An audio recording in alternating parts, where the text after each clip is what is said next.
The endeavor to develop intelligent robotic simulators for medical training opens up so many opportunities for robotic research. One example is the ability to morph the internal organs and the physiology of a robotic patient to present various illness conditions. Human-robot interaction theories can be further developed to quantify the performance and improvement of medical trainees under various clinical conditions.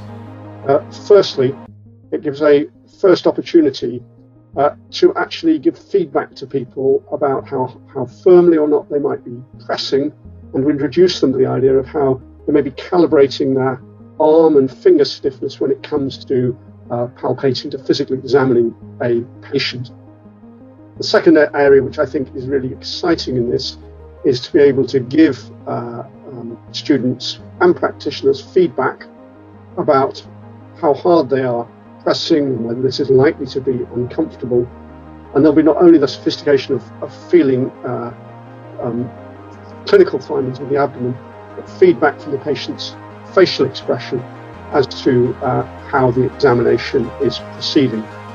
Soft robotic technologies open new opportunities for training of clinicians. For example, the development of body simulators, where soft sensor can be embedded to measure forces applied by the operator, and active materials and variable stiffness actuators that can be used to mimic body parts with different mechanical properties, replicating various stages of pathologies. Soft wearable system also can play a key role providing feedback and guiding clinician movement during training.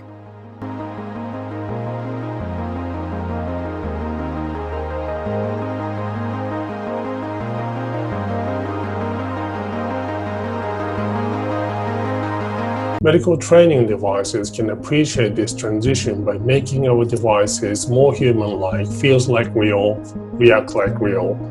This triggers a wide range of interesting and exciting research challenges, including soft functional materials, soft human-robot interaction, and machine learning of them.